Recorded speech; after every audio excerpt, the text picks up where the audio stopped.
Hello everyone! Welcome again to another edition of Story Time with Robbie, the Saturday edition. Hope you're all doing well and enjoying your Saturday. Today I am going to be reading two more summer books for you. Walter the Farting Dog, Banned from the Beach by William Kotzwinkle, Glenn Murray, and Elizabeth Gundy. And I will be reading an activity that everybody likes to do in the summertime, and maybe even in the winter, if you do it indoors. Dino Swimming by Lisa Wheeler. And a spring book that I forgot to read to you when we were doing the spring books a couple weeks ago. The Bad Seed by Jory John. Hope you enjoy. Alrighty, everybody. The first story I'm going to read today is Walter the Farting Dog, Banned from the Beach by William Kotzwinkle, Glenn Murray, and Elizabeth Gundy. Let's get started. Mr. and Mrs. Crab were having a ton of fun. There was sand and sea and sunshine every day. There was swimming and snorkeling and parasailing and lots of staff to boss around. "You there," called Mrs. Crab to the pool attendant. "Get that leaf out of the water and bring us some fresh towels," said Mr. Crab. "Make it snappy. If only that dog weren't ruining my view," said Mrs. Crab. The dog was Walter, digging happily in the sand. You never know where an old bone might be hiding. He detected something under the sand and dug more frantically. Treasure, a bone, and it's a big one. Strained to tug it free and let out an enormous fart. The umbrella was shading Mr. and Mrs. Crab was blown into the sea. They watched aghast as it was carried by the undertow. At the moment, father and mother arrived with Betty and Billy. Mr. Crab stomped over to father. "Is this your dog?" "Yes," admitted father. "That's our Walter. He shouldn't be allowed on the beach," shouted Mr. Crab. "He blew away our umbrella." "It couldn't have been Walter. It was probably the sea breeze." "The sea breeze doesn't smell like that," said Mrs. Crab.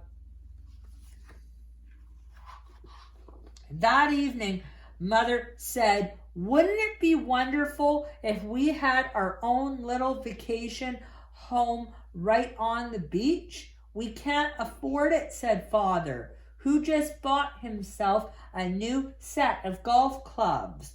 "Walter eats us out of house and home." Walter farted guiltily. There was a knock on the door. It was the manager of the resort. "We've been getting complaints about that dog of yours. We can't allow him on the beach. I didn't see any rule against dogs in your brochure," said Father. "It's a new rule and it starts today." The manager stomped off. "Sorry, Walter," said Father. "You're banned from the beach." Walter farted sadly. "Never mind, Walter," said Billy. "Let's go for a walk in the village. Just stay away from the beach, warned Mother. In the quaint little village, lights twinkled in the trees. Everyone was enjoying the gentle breeze and the sweet smells of the tropical night. Walter was enjoying himself too.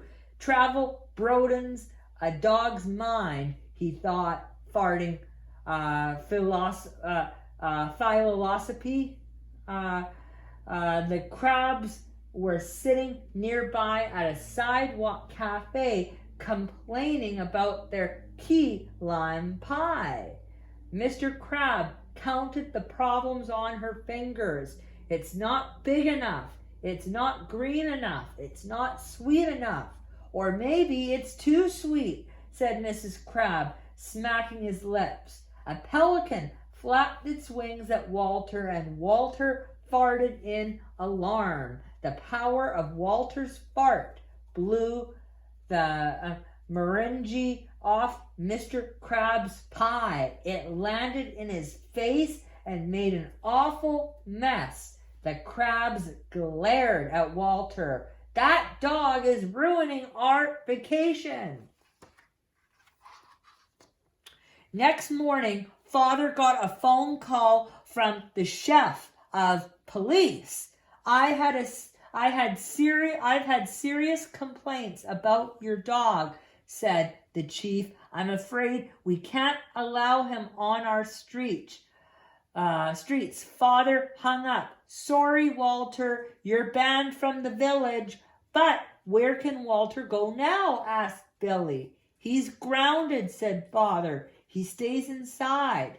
That's not a very nice vacation for Walter, said Betty. Walter farted. Need I say more? Asked Father. When everyone went out to have fun, Walter stayed inside with his nose pressed against the window. Well, thought Walter, I'll just have to make the best of it. He sniffed around for something to eat and found a sack of strange-looking tropical fruit. The label said, "Cook thoroughly, do not eat raw." Since Walter couldn't read, he ate it anyway. Then he went to snooze in the sunshine pouring through the window. Betty and Billy were building a sandcastle on the beach.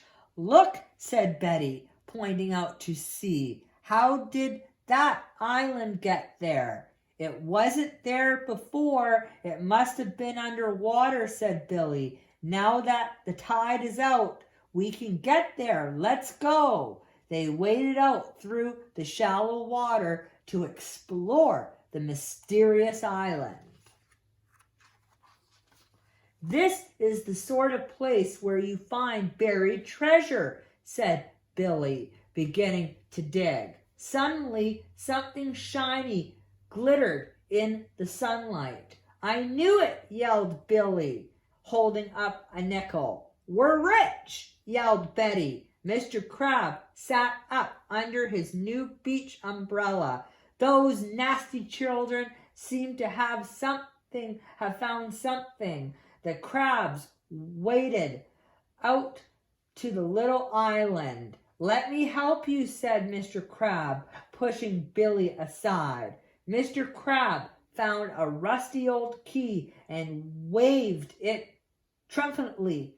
I have a feeling that will unlock something very important, he said. Sure enough, 10 minutes later, he dug up a door and the key fit perfectly. Maybe we'll find a whole vacation house, said Betty. Though they dug for hours, they didn't find anything else, and they didn't notice that their island was shrinking. The tide was rising fast, and the waves began to lap at their feet. Betty looked up and gasped. How did the beach get so far away? It's the tide, cried Billy. We're marooned. Out of my way, shouted Mr. Crab and leaped into the water. Mrs. Crab dove in after him, followed by Betty and Billy. They swam as hard as they could, but the undertow was too strong. The current swirled them around and dumped them back on the shrinking little island. Our only hope is to build a raft, said Mrs. Crab.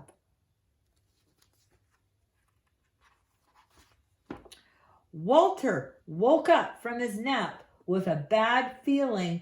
Betty and Billy must be in trouble.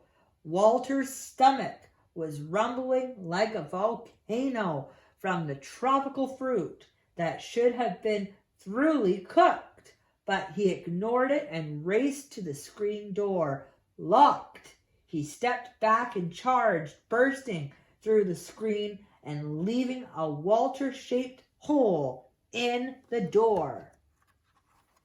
Walter ran to the beach and saw 4 figures in the distance with the water rising around them. Mr. and Mrs. Crab were launching their raft. Billy was trying to help Betty. All Walter could see of Betty was her little head above the surface and her arms waving frantically. Walter plunged into the surf. Shooting pains twisted him around and flung him back on the beach. Was it a cramp from swimming too soon after eating? No, it was the tropical fruit that should have been thoroughly cooked. Walter, save us! Cried Billy. Walter struggled to rise, but the grass produced by the tropical fruit that should have been thoroughly cooked chose this moment to erupt with terrible force. The tropical fruit fart produced a boom that was heard along the coast for miles. Coconuts blew off trees, and the crabs, clutching their new umbrella, were blown all the way to the Sandwich Islands. The waves parted around the little island where Betty and Billy were stranded. Layer upon layer of sand and shells were pushed aside, leaving a pathway across the ocean floor. Betty and Billy ran toward shore. Halfway there, Billy tripped on something jutting from the ocean floor. Walter raced out to help him. "It's a treasure chest!" cried Billy. "Bones!" thought Walter, and grabbed a handle in his teeth. He dragged the chest to the beach. Betty and Billy pried it open. Walter was disappointed to see that it only contained jewels and gold. With the money from the treasure, Mother and Father bought the vacation home of their dreams. There was sunshine every day. There was golf and snorkeling and parasailing on the gentle sea breezes. Experts said it was the most important treasure uncovered in a century. But Betty and Billy disagreed. "Walter," they said, "you're the greatest treasure of all." The end.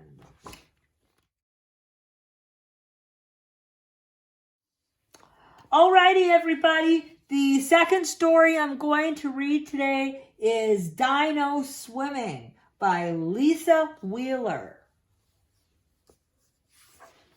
Here we go. It's hot outside. Don't lose your cool. Today's event is at the pool. Come and watch 2 teams compete. Hooray! A dino swimming meet. The land sharks show up dressed in red, a fishy swim cap on each head. Algae eaters were the green. Both the teams smell like chlorine. Goggles fit on dinos' eyes. Trunks and suits are dino size.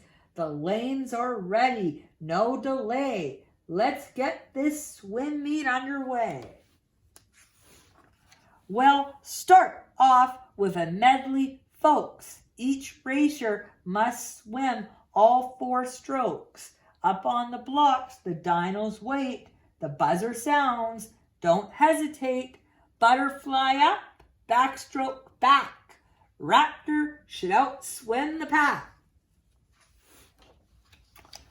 Breaststroke third and freestyle last. It's Stegosaurus moving fast. His strokes are smooth without a flaw, but Raptor wins it by a claw. Stego pouts. He didn't win. No time to sulk. It's time to swim. Across the pool, a freestyle race. Triceratops is in first place. His goggles slip. He crosses lanes, disqualified. He can't explain. The other swimmers surge ahead. Troden wins it for the red. The Ptero twins swim butterfly. The land sharks' hopes are flying high. There they go across the pool. It's a pterodactyl do. Those brothers brag and strut their stuff till Rex tells them that's enough. Next up, no, not intermission. It's the diving competition. Divers prepare. Lane lines are moved. Judges are ready. Dive list approved. Some swimmers dive while others sit back. They drink Dino Aid and have a light snack. When Gally is flipping through the air, she has a certain style and flair. She tumbles and twists to oohs and ahs. Her entry is smooth. Applause, applause. Dino's dive is not to be missed. A somersault tuck with a neat little twist. The twist is part that's really cool. Splash. Uh-oh, he emptied the pool. As Diplo gets reproved and grilled, the swimming pool must be refilled. Vendors venture through the stands, raffle tickets in their hands. Come on, swim fans, try your luck, support your team, 5 for $1. A newbie to the green-clad team, Cyrolopopus is living her dream. Backstroke is next. Her nervous heart pounds. She leaps before the buzzer sounds. False start, they must begin again. Sorio wears an embarrassed grin.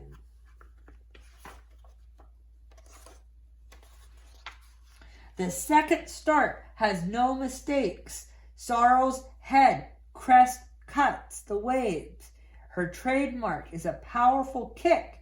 Wide webbed toes make this swimmer quick. Thanks to those who feel like walrus spins, she pulls ahead and Sorio wins.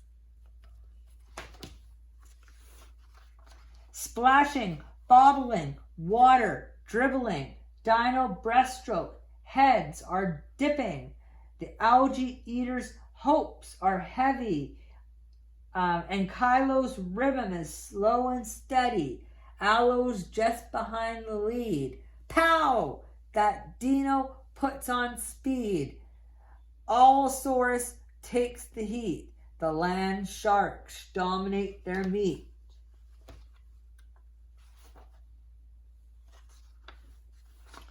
Breaststrokes over. Relay time. Dino waits for four in a line. Stego kicks with mighty feet. Passes Gally. His flip turn is sweet. The green team swims out of way ahead. Looks like The raptors ready for bed. The land shark swimmers are really spent. The algae eaters take this event. At the end of the meet, the scoring's complete. The land sharks will win. The eaters are beat.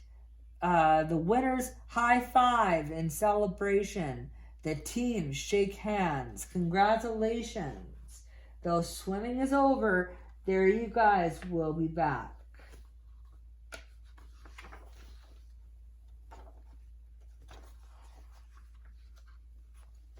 For dino racing at the track. The end. Alrighty, everybody, the third story I'm going to read today is The Bad Seed by Jory John. Let's get started.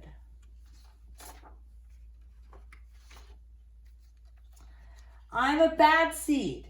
A bad seed. Oh yeah, it's true. The other seeds, they look at me and they say, that seed is so bad. When they think I'm not listening, they mumble, there goes a bad seed. But I can hear them. I have a good hearing for a seed. How bad am I? You really want to know?